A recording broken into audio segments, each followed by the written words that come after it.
بسم اللہ الرحمن الرحیم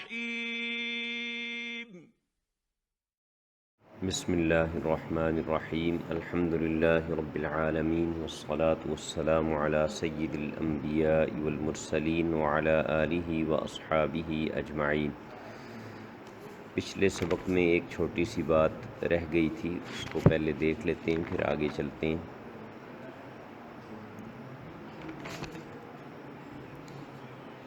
ظاہر اور نص کی تعریف انہوں نے بیان کی ہے اور اس کا حکم بھی بیان کیا ہے۔ وہاں انہوں نے یہ کہا تھا وَعَلَى هَذَا قُلْنَا إِذَا اشْتَرَى قَرِيبَهُ حَتَّى عُتِيقَ عَلَيْهِ يَكُونُ هُوَ مُعْتِقًا وَيَكُونُ الْوَلَاءُ لَهُ۔ عَلَى هَذَا سے مراد یہاں یہ ہے کہ جو انہوں نے ظاہر اور نص کا حکم بیان کیا ہے نا، وجوب العمل بہما، ان کے مقتضا پر عمل کرنا واجب ہے، چاہے وہ عام ہوں چاہے خاص ہوں۔ اگرچہ غیر کے مراد لینے کا احتمال بھی باقی رہے گا، لیکن ان کے مقتضا پر جو ان سے چیز ثابت ہوتی ہے اس پر عمل کرنا واجب ہے۔ تو یہ اسی حکم پر یہ بنیاد رکھتے ہوئے یہ بات انہوں نے کہی تھی کہ اگر کوئی آدمی اپنے قریبی رشتہ دار کو خریدے گا تو وہ اس پر خریدتے ہی آزاد ہو جائے گا۔ اس پر آزاد ہونے کا مطلب ہے کہ اس کے مال میں سے وہ آزاد کر دیا جائے گا، اور معتق یہی ہوگا اور ولا بھی اسی کے لیے ہوگی۔ یہ جو الفاظ ہیں، یہ معتق بھی وہی ہوگا، وہ خریدنے والا مشتری جو ہے، اور ولا بھی اسی کے لیے ہوگی۔ ولا کی تو تفصیل بتائی جا چکی ہے نا کہ ولا کا معنی کیا ہوتا ہے۔ اب اس سے کیا تعلق ہے؟ ظاہر سے، ظاہر کے حکم سے اس کا کیا تعلق ہے؟ جو ظاہر کا حکم بیان کیا نا کہ اس پر عمل کرنا واجب ہے، اس کے ساتھ تعلق اس کا اس طرح بنتا ہے کہ جو حضور علیہ الصلوۃ والسلام نے فرمایا نا من ملک ذا رحم محرم، تو ملکہ کے الفاظ جو ہیں نا ان سے ظاہر طور پر یہ ثابت ہو رہا ہے کہ جو مالک بنے گا نا، اس کا جو مالک بن رہا ہے تو اس پر وہ غلام آزاد ہو جائے گا۔ یعنی مالک بنے گا تو پھر وہ جب آزاد بھی ہوگا تو اس کا مطلب ہے پھر یہ معتق یہی ہے۔ ملکہ کے جو الفاظ ہیں یہ مالک بن جانے پر ظاہر ہے، اور ظاہر کے مفہوم پر، اس کے مقتضا پر عمل کرنا واجب ہوتا ہے۔ لہذا مقصد یہی ہوگا بطور ظاہر کے اس کلام سے من ملک ذا رحم محرم سے جو چیز ثابت ہوگی وہ یہ ہے کہ وہ اس کا مالک بنا ہے، اور مالک بننے کے بعد جب وہ آزاد ہو گیا ہے وہ اس کا قریبی رشتہ دار، تو پھر گویا معتق یہی بنے گا اور ولا بھی اسی کے لیے ثابت ہوگی۔ اس میں پھر وہ دوسری تفصیل بھی آپ کو بتائی تھی کہ اختلاف ہے علماء کا کہ ولا کا سبب ثبوت عتق ہے یا اعتاق ہے، آزاد ہو جانا ہے یا آزاد کر دینا ہے۔ تو اس میں بتایا تھا کہ صحیح یہی ہے کہ اس میں عتق سبب ہے، اعتاق سبب نہیں ہے، اس لیے اس کو ولاء الاعتاق نہیں کہتے بلکہ ولاء العتاقہ کہا جاتا ہے۔ بہرحال یہ جو کہا تھا وَعَلَى هَذَا قُلْنَا، تو اس کی یہ تھوڑی سی تشریح کل رہ گئی تھی کہ اس کا تعلق ظاہر کے حکم کے ساتھ ہے، اور ظاہر کا حکم یہ ہوتا ہے کہ اس پر عمل کرنا واجب ہے۔ لہٰذا جب من ملک کہہ دیا تو وہ ظاہر ہے، یہ الفاظ ظاہر ہیں اس بات میں کہ وہ آدمی جو اس کا مالک بنے گا وہ اس کے اوپر وہ غلام آزاد ہوگا، اور جب اس کے اوپر آزاد ہوگا تو پھر معتق بھی وہی ہے اور ولا کا مالک بھی وہی ہے۔ اب یہ جو انہوں نے متقابلات ذکر کرنے شروع کیے ہیں، ان میں بتایا ہے کہ پہلے 4 ہیں اور پھر ان 4 کے مقابل 4 اور ہیں۔ پہلے 4 میں سے ظاہر اور نص کا بیان مکمل ہو چکا۔ اب مفسر کی تعریف کرتے ہوئے فرمایا کہ جو اس سے مراد ہے وہ لفظ سے ظاہر ہو، کس طرح؟ بِبَيَانٍ مِّن قِبَلِ الْمُتَكَلِّمِ، متکلم کی جانب سے بیان کے لیے، متکلم خود ایکسپلین کرے، خود اس کی توضیح کرے کیا مراد ہے۔ فسر یفسر سے یہ اسم مفعول کا صیغہ ہے۔ فسر اصل میں تو کہتے ہی ظہور کو ہیں اور کسی چیز کے واضح ہو جانے کو ہیں۔ مسفرہ، مسفرہ کا لفظ قرآن کریم میں ہے، اس کا معنی بھی یہی ہے، کھول دینا، بیان کر دینا، واضح کر دینا۔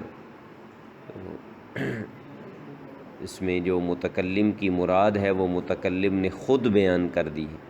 تو کہا جاتا ہے نا کہ بیان کا حق سب سے زیادہ متکلم کو ہوتا ہے، ہر بندہ خود جانتا ہوتا ہے سب سے بہتر کہ اس نے کیا کہا ہے، اور کسی بھی قول کی توجیح، کسی بھی قول کے معنی کا تعین، یہ سب سے زیادہ متکلم کا ہی حق ہے کہ وہ یہ بتائے کہ اسی لیے عدالتوں میں بھی یا مختلف جگہوں پہ جب کوئی تفتیش وغیرہ کی جاتی ہے تو اس سے پوچھا جاتا ہے نا کہ تم نے یہ جو کہا ہے، یہ الفاظ کہے ہیں کہ تو تمہاری اس سے کیا مراد ہے، اور تم نے کس ارادے سے یہ کہے ہیں، کیا تم کہنا چاہ رہے تھے ان سے۔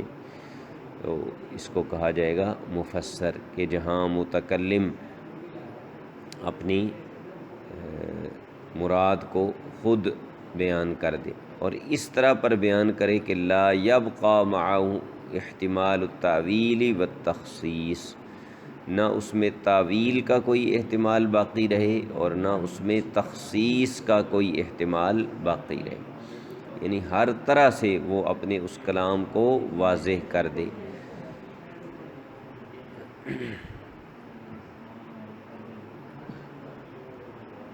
یہاں پر مختصر سا ایک چھوٹا سا اعتراض ہے کہ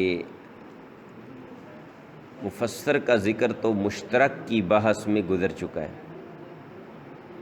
جہاں پیچھے مشترک کی بحث آئی ہے تو وہاں انہوں نے بتایا ہے کہ یہی مشترک کے بعد آگے مؤول اور پھر مفسر کا ذکر کیا ہے، تو یہی مؤول بن جاتا ہے مشترک اگر اس کے معنی میں سے کسی ایک معنی کو ترجیح دے دی جائے تو، اور اگر متکلم خود بیان کر دے تو وہ مفسر ہو جاتا ہے۔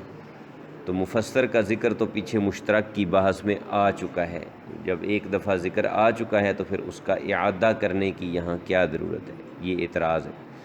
اس کا جواب یہ ہے کہ جس کا ذکر پہلے آیا ہے نا مفسر کا، وہ ایک خاص قسم ہے مفسر، یعنی جو مشترک کو مفسر بنا دیا جائے۔ ایک ایسا لفظ پہلے ذکر کیا نا جس کے کئی معنی تھے، ایک سے زیادہ معانی موصولہ جس کے تھے، پھر متکلم نے بیان کر دیا کہ یہ تو وہ تو مفسر کی ایک خاص قسم بن گئی نا۔ یہاں جس مفسر کا ذکر کریں تو یہ اعم ہے اس سے، یعنی اس میں ضروری نہیں ہے کہ وہ مشترک کی ہو، مشترک کے علاوہ بھی تو ایسا ہو سکتا ہے نا کہ کوئی لفظ ذکر کیا جائے جس کو تفسیر کی محتاجی ہو، جو چاہے کہ اس کو واضح کیا جائے اور متکلم کی طرف سے اس کی وضاحت آئے، لہذا وہاں جس کا ذکر ہے تو وہ ایک خاص قسم ہے، اور یہاں اعم کا ذکر کر رہے ہیں تو اس سے تکرار لازم نہیں آتا۔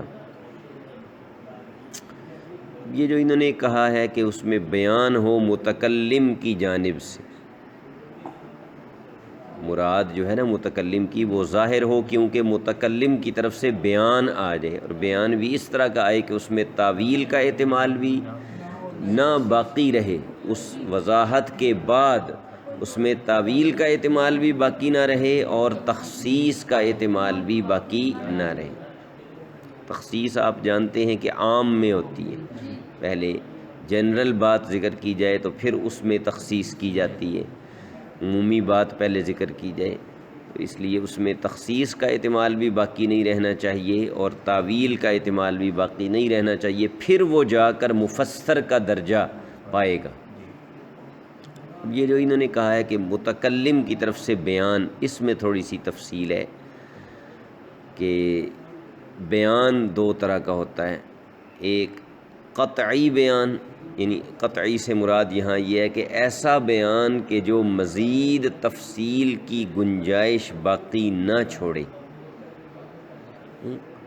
کمپلیٹلی اس کو واضح کر دیا جائے، اس کو ایکسپلین کر دیا جائے مکمل طور پر، کہ جو حتمی فیصلہ کر دے کہ اس سے کیا مراد ہے، اور مزید اس میں کسی قسم کی تفصیل کی حاجت نہ رہے۔ اور کبھی بیان غیر قاطع ہوتا ہے، یعنی کچھ نہ کچھ تو تفصیل آتی ہے لیکن ابھی پوری طرح معاملہ اس میں واضح نہیں ہوتا۔ بیان قاطع کی مثال کیا ہے؟ جیسے رسول اللہ صلی اللہ تعالی علیہ وسلم نے اقیم الصلاۃ والے حکم کا بیان فرمایا، نماز قائم کرو جو قرآن میں کہا گیا تھا، تو آپ نے اس کا بیان قاطع کیا، کتنی مرتبہ پڑھنی ہے دن رات میں وہ بھی بتایا، کیسے پڑھنی ہے، اس کے لیے شرائط کیا ہیں، کون سی چیزیں نماز کو توڑ دیتی ہیں، کتنی رکعتیں پڑھنی ہیں، کس رکعت میں کیا کرنا ہے، وغیرہ وغیرہ سب کچھ تفصیل سے آ گیا نا، تو یہ بیان قاطع کہلاتا ہے، یعنی یہ ہر طرح کے احتمالات کو ختم کر دیتا ہے اور پوری طرح بات کی وضاحت ہو جاتی ہے۔ لیکن کبھی بیان غیر قاطع ہوتا ہے۔ غیر قاطع کا مطلب ہے کہ اس میں اہم باتیں تو بیان کر دی جاتی ہیں لیکن بہت زیادہ ڈیٹیل میں جا کر اس کی تفصیلات اور اس کی توضیح نہیں کی جاتی۔ اس کی مثال محشی یہ دے رہے ہیں کہ حضرت عمر رضی اللہ تعالی عنہ کا فرمان ہے، خرج النبی صلی اللہ علیہ وسلم من الدنیا ولم یبین لنا ابواب الربا، کہ حضور علیہ الصلوۃ دنیا سے تشریف لے گئے اور آپ نے ابواب ربا کی پوری وضاحت نہیں فرمائی۔ یہ سود کے متعلق جتنی تفصیل ہم معلوم کرنا چاہتے تھے آپ سے تو وہ آپ نے بیان نہیں فرمائی، اگرچہ آپ نے اس کے قواعد جو بیسک پرنسپلز ہیں وہ آپ نے واضح فرما دیے ہیں، اور ان سے پھر آگے ائمہ مجتہدین نے احکام اخذ کرنے کی اور ان کو ایک مرتب انداز میں پیش کرنے کی کوشش فرمائی ہے۔ لیکن حضرت عمر رضی اللہ تعالیٰ عنہ فرماتے ہیں کہ حضور علیہ الصلوۃ نے ابواب ربا کی تفصیل بیان نہیں۔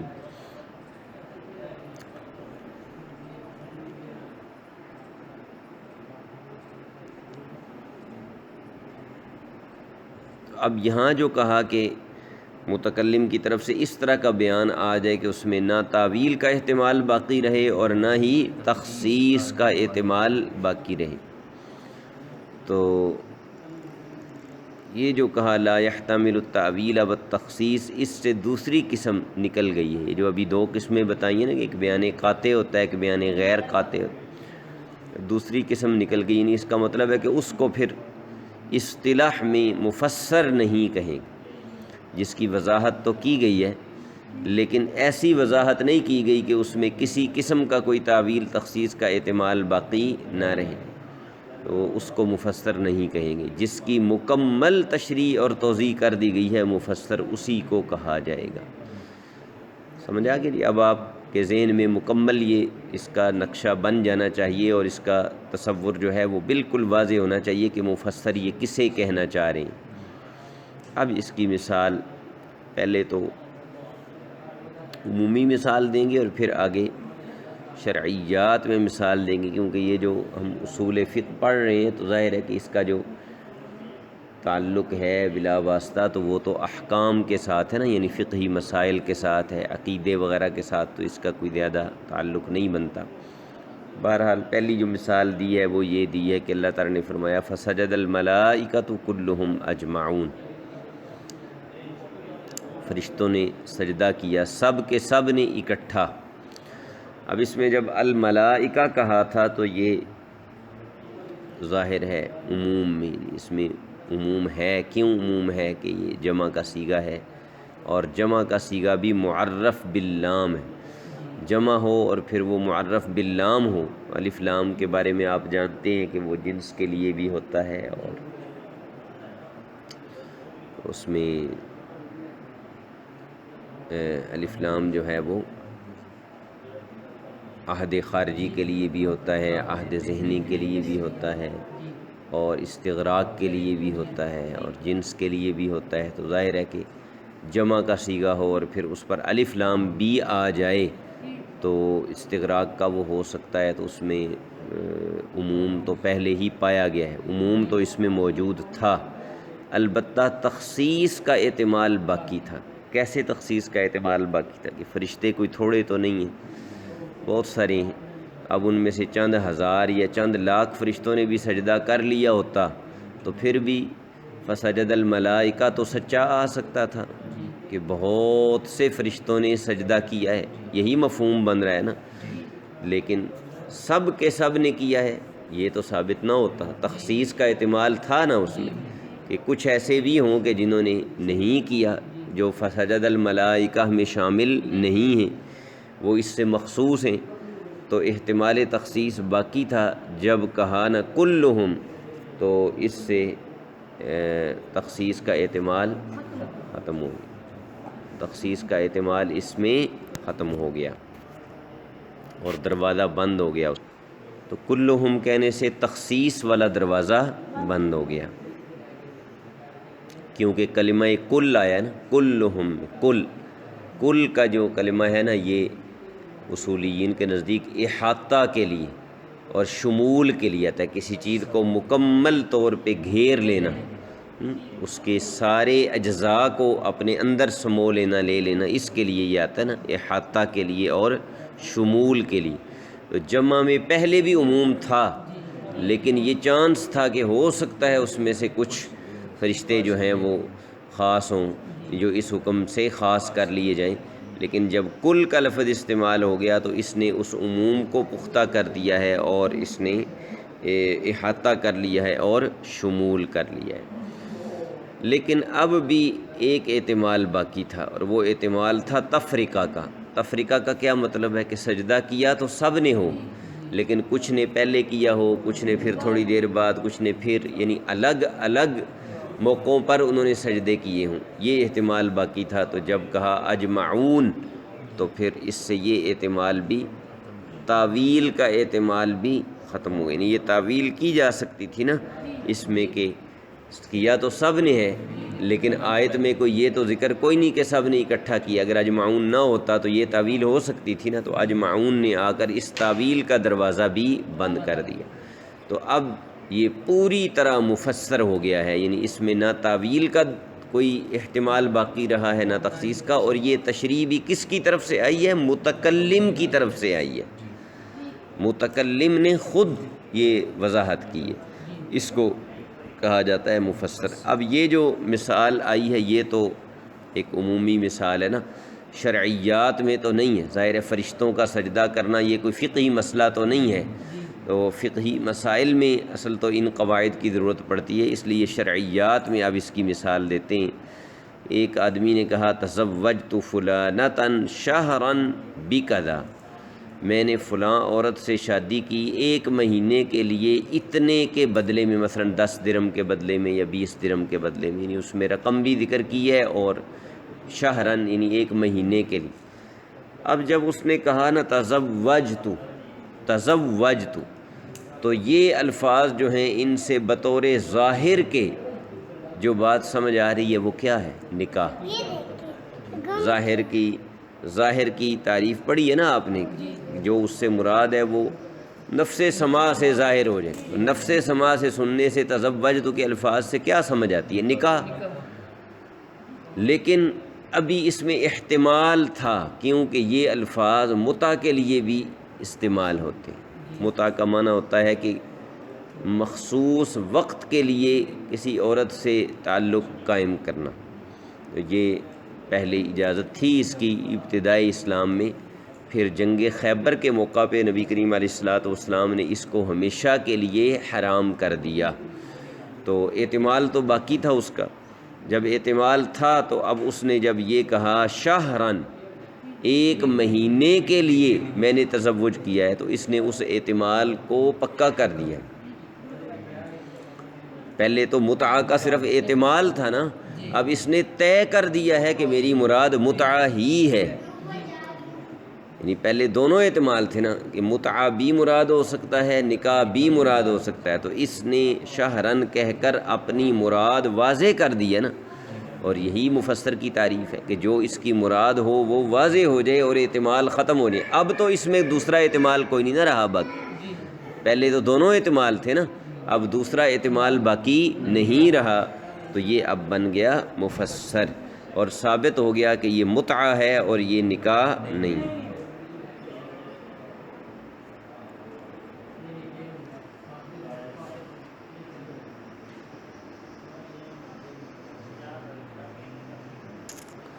متع کے بارے میں تھوڑی سی تفصیل یہ ہے کہ یہ کئی دفعہ اس کی اجازت دی گئی اور کئی دفعہ اس سے منع کیا گیا.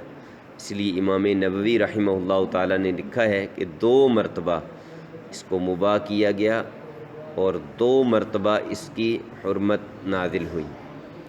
یہ خیبر سے پہلے یہ حلال تھا اور خیبر والے دن اس کو حرام کر دیا گیا، اور بعض یہ کہتے ہیں کہ اس کے بعد پھر 1 مرتبہ حلال ہوا اور اس کے بعد پھر قیامت تک اس کو حرمت مؤبدہ کے ساتھ حرام کر دیا گیا. بہرحال چاہے خیبر کے موقع پر ہو یا فتح مکہ کے بعد ہو، اہل سنت کے چاروں مکاتب فکر کے نزدیک اس کی کوئی گنجائش اب نہیں ہے اور یہ حرمت ابدی کے ساتھ یہ حرام کر دیا گیا ہے. البتہ روافض کے بارے میں، اہل تشیع کے بارے میں آپ جانتے ہیں کہ ان کے نزدیک یہ جائز ہے اور یہ حلال ہے. تو دوسری مثال اس کی دے رہے ہیں کہ کہا لفلان علی 1000 من ثمن هذا العبد او من ثمن هذا المتاع، کہ فلاں کا میں نے 1000 درہم دینا ہے اس غلام کی قیمت سے یا اس سامان کی قیمت سے. یہ ہے اقرار. اس دن آپ نے سمجھا ہے یہ بندہ اقرار کر رہا ہے کہ میں نے فلاں کے دینے ہیں اتنے پیسے، اور ساتھ یہ بھی بتا رہا ہے کہ یہ جو غلام ہے نا، یہ غلام میں نے خریدا ہے اور اس غلام کا وہ ثمن ہے، اس کی قیمت ہے، اور یا یہ سامان میں نے یہ چیز خریدی ہے اور اس چیز کے بدلے میں نے فلاں کے 1000 درہم دینے ہیں. یہ اس نے کہا. اب جب اس نے کہا تھا علی 1000، علی 1000، تو یہ نص ہے، کیونکہ یہ کلام چلایا ہی اسی لیے گیا ہے، لایا ہی اس لیے گیا ہے کہ وہ یہ بیان کرے کہ میں نے اس کے 1000 دینے. تو یہ نص تھا کس میں؟ 1000 کے لازم ہونے میں، 1000 درہم کے لازم ہونے. لیکن ابھی اس میں تفسیر کا احتمال باقی تھا کہ 1000 کیوں لازم ہے، وجہ کیا ہے، کس مد میں لازم ہے، کس حوالے سے لازم ہے. تو جب کہا من ثمن هذا العبد یا من ثمن هذا المتاع، تو اس نے اپنی مراد کو خود ہی بیان کر دیا، اور اس طرح بیان کر دیا کہ اب اس میں تعویل تخصیص کا احتمال باقی نہیں رہا. سمجھ آ رہی ہے جی؟ تو اب 1000 کا لازم ہونا ہے نص، اور غلام کے بدلے میں لازم ہونا ہے مفسر، اور مفسر کو نص پر ترجیح ہوتی ہے. مفسر کا درجہ نص سے زیادہ ہے. جیسے پیچھے انہوں نے بتایا نا کہ نص کا درجہ ظاہر سے زیادہ ہے، کیونکہ ظاہر میں تو صرف مراد واضح ہے نا، اس کے لیے وہ کلام زبان پہ نہیں لایا گیا. سمجھ آیا گیا؟ سمجھ آئی کہ نہیں؟ لیکن نص کے لیے تو وہ کلام کیا جاتا ہے، کلام کا مقصود ہی وہ ہوتا ہے، معنی جو اس سے بطور نص ثابت ہو رہا ہے. اس لیے نص کو ظاہر پر ترجیح ہے، لیکن اب نص پر جس کو ترجیح ہے وہ ہے مفسر، کیونکہ نص میں بھی تعویل تخصیص کا احتمال باقی ہوتا ہے، لیکن مفسر میں تعویل تخصیص کا احتمال باقی نہیں ہوتا. اور یہ بیان آتا بھی خود متکلم کی طرف سے ہے، اس لیے مفسر کو نص پر بھی ترجیح.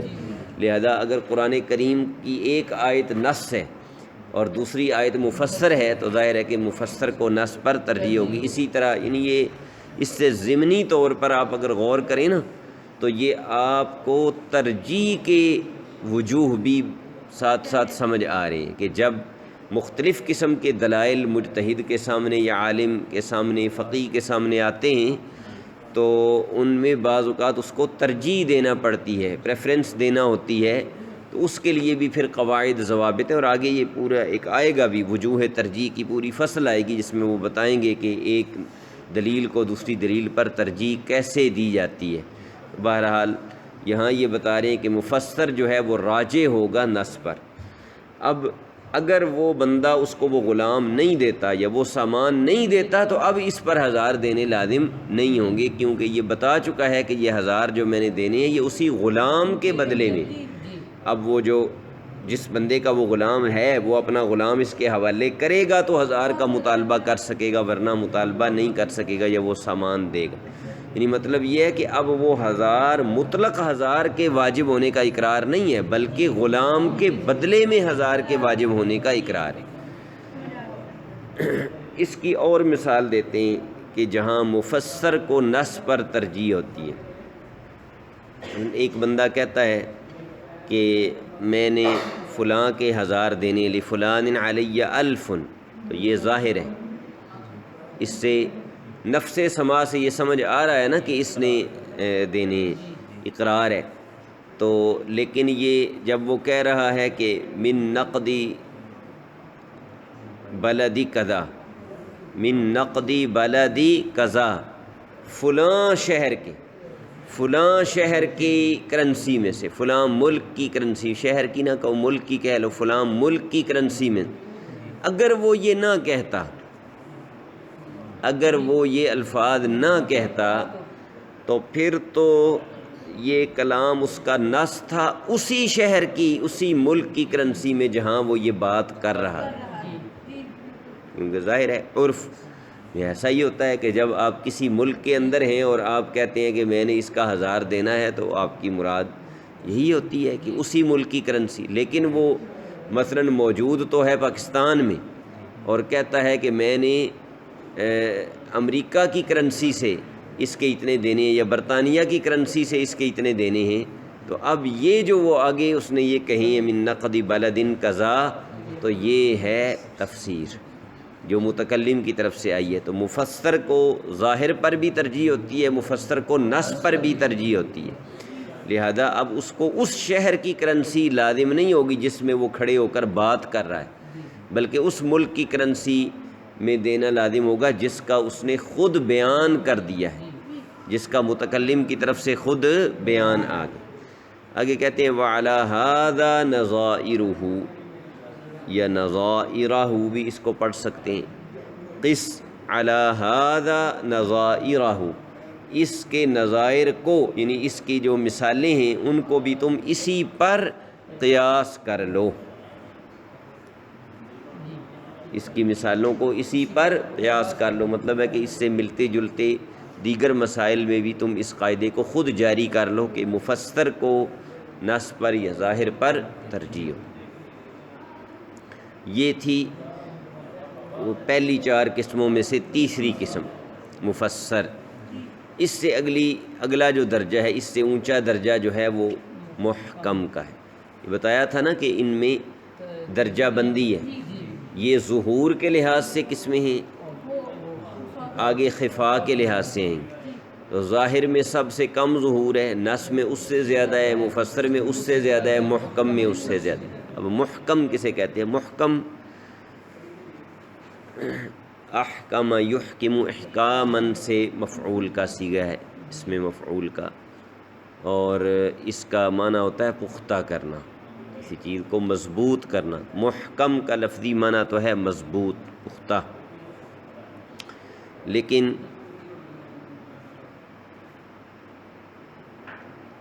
اصطلاح میں اس کی تعریف کیا ہے وہ بتا رہے ہیں کہ مزداد قوتاً علی المفسر بحیث لا یجوز خلافہ اصلا، کہ جو قوت کے اعتبار سے مفسر سے بھی بڑھ جائے، یہاں تک کہ اس کا خلاف بالکل جائز نہ ہو، قطعاً جائز نہ ہو۔ دیکھیے اور کیجیے، ایک ہوتا ہے کہ آپ نے اپنے کلام میں کوئی ابہام نہیں چھوڑا، جہاں بھی کوئی تعویل تخصیص وغیرہ کے دروازے تھے وہ آپ نے بند کر دیے، آپ نے یہ پوری طرح طے کر دیا، ڈٹرمن کر دیا کہ میرے ان الفاظ سے یہی مفہوم مراد ہو سکتا ہے، بس اور کوئی نہیں ہے۔ ایک تو یہ، لیکن یہ سارا کچھ ہو جانے کے بعد بھی آپ نے جو اس کلام کے اندر بات بیان کی تھی، مثلا یوں ہی سمجھو کہ آپ نے اس کلام کے اندر کوئی حکم دیا تھا، تو آپ نے خود بیان کر دیا کہ اس حکم سے میری مراد یہ ہے، تو اس حکم کی حد تک تو آپ نے پوری بات کی وضاحت کر دی، اس کو مفسر کے درجے تک بھی پہنچا دیا، لیکن کیا یہ ممکن نہیں ہے کہ کل آپ اپنے اس حکم کو کینسل کر کے کوئی نیا حکم دے دیں؟ تو یہ احتمال تو مفسر میں بھی باقی رہتا ہے، اگرچہ تعویل اور تخصیص کا احتمال اس میں باقی نہیں رہتا، لیکن تبدیل کا احتمال اس میں بھی ہوتا ہے۔ جب یہ احتمال بھی ختم ہو جائے تو وہ محکم بنتا ہے۔ سمجھ آ رہی ہے؟ تو اسی لیے قرآن کریم کی وہ آیات کہ جن کا تعلق عقیدے کے ساتھ ہے وہ محکم ہے، کیونکہ عقیدہ تو نہیں بدلتا نا۔ احکام میں تو نسخ ہو سکتا ہے نا، ایک حکم پہلے ایک معین وقت کے لیے دیا اللہ تعالیٰ نے، بعد میں وہ وقت آنے پہ اس حکم کو کسی نئے حکم کے ساتھ تبدیل کر دیا جائے، یہ احکام شرعیہ میں تو ہو سکتا ہے، لیکن عقیدہ منسوخ ہو سکتا ہے نہیں، عقیدے میں تو نسخ نہیں ہو سکتا۔ لہذا ان اللہ بکل شیء علیم، اللہ ہر چیز کو جاننے والا ہے، اللہ تعالیٰ ہر چیز پر قادر ہے، اللہ تعالیٰ بندوں پر ظلم نہیں فرماتا۔ یہ ساری آیات کیا ہیں؟ آیات محکمات ہیں، اور یہ محکم اس لیے کہ اس میں مفسر کی بنسبت بھی اور زیادہ قوت پیدا ہوگی ہے کہ اس میں تعویل تخصیص کا تو کوئی احتمال نہیں، تبدیل کا بھی کوئی احتمال نہیں۔ یعنی کیا نعوذ باللہ ایسا ہو سکتا ہے کہ یہ بات بعد میں جا کر بدل جائے؟ یہ بات اگر بدلے گی تو کیا مطلب ہوگا کہ کچھ چیزیں ایسی بھی ہیں کہ جن کا اللہ تعالیٰ کو علم نہیں ہے، نعوذ باللہ، تو ایسا تو نہیں ہو سکتا۔ لہذا یہ کیا ہوں گے؟ محکم ہوں گے، کہ جن میں تبدیل اور نسخ وغیرہ کا احتمال بھی ختم ہو جائے۔ اب اس کی مثال حکمیات میں یعنی شرعی احکام میں دیتے ہیں کہ اقرار میں اس نے کہا تھا نا کہ فلاں کے میں نے 1000 دینے، فلاں کا میں نے 1000 درہم دینا ہے، اور آگے کہا من ثمن ھذا العبد، یہ جو لفظ ہے اس کا یہ محکم ہے اس بات میں کہ اس کے لزوم بدلا عنہ، فی لزومہ بدلا عنہ، لزومہ کی ضمیر عبد کی طرف لوٹ رہی ہے، اور عنہ کی ضمیر جو ہے یہ سمن کی طرف لوٹ رہی ہے، اس سمن کے بدلے میں وہ غلام حوالے کرنا لازم ہو جائے۔ مثلا وہ کہہ رہا ہے کہ زید کا میں نے 1000 درہم دینا ہے زید کے فلاں غلام کے بدلے میں، تو اس صورت میں اس پر وہ غلام اس کے حوالے کرنا لازم ہو جائے گا، اور اس معاملے میں یہ کلام جو ہے نا یہ محکم بن جائے گا۔ کس طرح محکم بن جائے گا؟ کہ اب یہ چاہے بھی تو اپنے اس کلام میں تبدیلی نہیں کر سکتا۔ اقرار جو ہوتا ہے نا، اقرار جب ایک دفعہ وہ مکمل ہو جائے تو پھر اس میں کوئی تبدیلی نہیں کی جا سکتی، وہ قابل ازالہ نہیں ہوتا، وہ چیز لازم آ جاتی ہے جس کا وہ اقرار کر رہا ہوتا ہے۔ اقرار جو ہوتا ہے وہ مقر کو لازم ہو جاتا ہے، دفعہ اقرار مکمل ہو جائے، اس کی پوری وضاحت کر دی جائے، اب وہ اس سے انکار کرنے کی گنجائش میں نہیں ہوتا۔ یہاں بھی اس نے مکمل وضاحت کر دی ہے کتنے دینے ہیں اور کس کے بدلے میں دینے ہیں، دونوں باتیں اس نے واضح کر دی ہیں۔ تو اب یہ کلام بھی من ثمن ھذا العبد کے بعد یہ کلام بھی محکم ہو گیا ہے کہ اس میں تبدیلی اور تغییر یہ خود بھی کرنا چاہے تو نہیں کر سکتا۔ یہاں بھی یہی کہہ رہے ہیں کہ وعلی ھذا نظائر، کہ اس کے نظائر کو اس پر قیاس کیا جا سکتا ہے۔ اچھا، اب جب تک اس نے یہ نہیں کہا تھا من ثمن ھذا العبد، غور کرو نا ذرا، صرف اتنا ہی کہا تھا لہو علی الف، تو اس میں اسباب مختلفہ کا احتمال تھا کہ وہ 1000 جو اس پر لازم ہے وہ کسی سامان کی وجہ سے بھی ہو سکتے ہیں، غلام کی وجہ سے بھی ہو سکتے ہیں، ادھار بھی لیے ہوئے ہو سکتے ہیں، کئی احتمال تھے نا، اسباب مختلفہ تھے۔ جب کہا من ثمن ھذا العبد تو اب یہ محکم بن گیا۔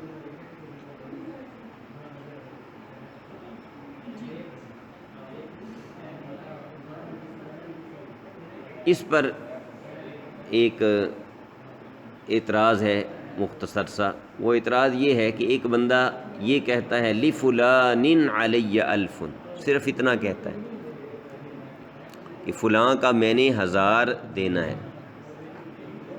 سوال یہ ہے کہ یہ بھی تو محکم ہے.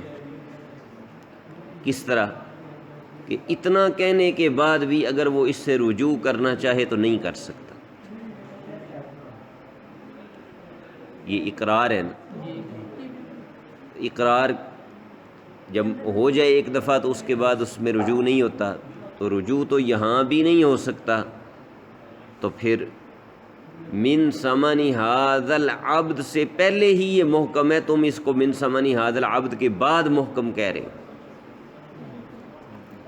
اعتراض سمجھ آئے؟ یعنی لفلان علی الف، یہ اتنا ہی کلام محکم ہے کیونکہ اس میں بھی تبدیلی اب وہ نہیں کر سکتا کہ وہ یہ نہیں کہہ سکتا بعد میں کہ میں نے نہیں دینے. اس پر 1000 لازم ہو گئے. ہاں البتہ یہ پوچھا جائے گا اس سے کہ کس چیز کے ہیں، لیکن محکم تو یہ پہلے بھی ہے. من ثمن ھذا العبد کے بعد تم اس کو کیوں محکم کہہ رہے ہو؟ اس کا جواب یہ ہے کہ جب وہ کہہ رہے ہیں نا لفلان علی الف، تو اس سے بطور ظاہر اتنا تو سمجھ آ رہا ہے کہ اس پر کوئی چیز لازم ہے، لیکن اس کلام کا ظاہر یہ بتا رہا ہے کہ وہ بغیر عوض لازم ہے، کیونکہ وہ کسی عوض کا ذکر تو نہیں کر رہا. تو ظاہر کلام کا یہ بتا رہا ہے کہ لزوم مال کا ہو رہا ہے بغیر عوض. تو ظاہر ہے کہ یہ کلام اب تعویل کا احتمال رکھتا ہے کہ وہ بغیر عوض تو کوئی چیز لازم ہوتی نہیں، تو کس وجہ سے لازم ہے. تو اس میں پھر کئی احتمال ہو سکتے ہیں. اس لیے ہم کہہ رہے ہیں کہ یہ کلام محکم نہیں. یعنی جو باریک بات ہے اس اعتراض جواب میں وہ یہ ہے کہ من وجہین یہ محکم ہے. یعنی اتنی بات میں تو یہ محکم ہے کہ اب یہ انکار نہیں کر سکتا کہ میں نے 1000 نہیں دینے، لیکن اس کا سبب کیا ہے اس بارے میں یہ محکم نہیں ہے. اس بارے میں محکم وہ تبھی بنے گا جب وہ آگے بتائے گا کہ اس کا یہ کس وجہ سے، یعنی غلام کے ثمن سے یا کسی ساز و سامان کے ثمن سے.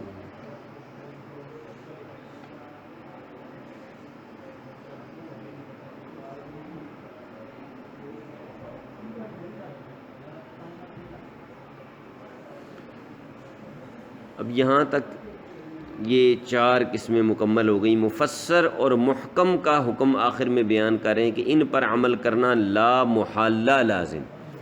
ظاہر اور نص کے بارے میں کہا تھا کہ ان پر عمل کرنا لازم ہے، لیکن غیر کے مراد لینے کا احتمال بھی باقی ہے.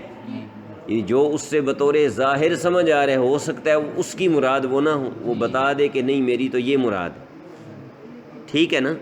اور ایک جگہ پر کوئی چیز نص کے طور پر ہو اور دوسری جگہ پر مفسر کے طور پر ہو، تو اب مفسر کو ترجیح دے دی جائے، نص کو چھوڑ دیا جائے. پھر بھی غیر کے مراد کا احتمال تو باقی رہا نا. لیکن مفسر اور محکم پر لا محالہ یقیناً عمل کرنا واجب ہے، کیونکہ ان میں تو کوئی اور احتمال نہیں ہو سکتا، کوئی احتمال باقی چھوڑا ہی نہیں جاتا. ٹھیک ہے جی. تو یہ ظہور کے اعتبار سے جو قرآن و حدیث کے الفاظ کی 4 اقسام تھیں تو وہ مکمل ہو کہ جو بات کسی کلام سے محض سماع سے سننے سے سمجھ آ رہی ہے وہ ہے ظاہر کے درجے میں. جس کے لیے اس کلام کو زبان پہ لایا گیا یا زبان پہ نہ کہیں، کیونکہ قرآن کریم میں بھی تو یہ جاری ہوتی ہے نا. چلو عام کلاموں میں تو کہہ سکتے ہیں کہ زبان پر لایا گیا، مطلب جس کے لیے وہ کلام لایا گیا ہے تو اس میں وہ ہو گیا نص. اور اگر اس میں متکلم کی طرف سے ایسا بیان آ گیا کہ تعویل تخصیص کے احتمال ختم کر دیے گئے تو وہ ہو گیا مفسر. اور اگر اس میں تبدیل اور نسخ کا احتمال بھی ختم ہو گیا اور زیادہ قوت پیدا ہو گئی تو وہ بن جائے گا محکم. اور یہی ان میں ترجیح کی ترتیب بھی ہے کہ ظاہر کی بنسبت نص قوی ہے، نص کی بنسبت مفسر قوی ہے، مفسر کی بنسبت محکم قوی ہے. تعارض آ جائے تو پھر اسی ترتیب کا خیال رکھنا ضروری ہوگا.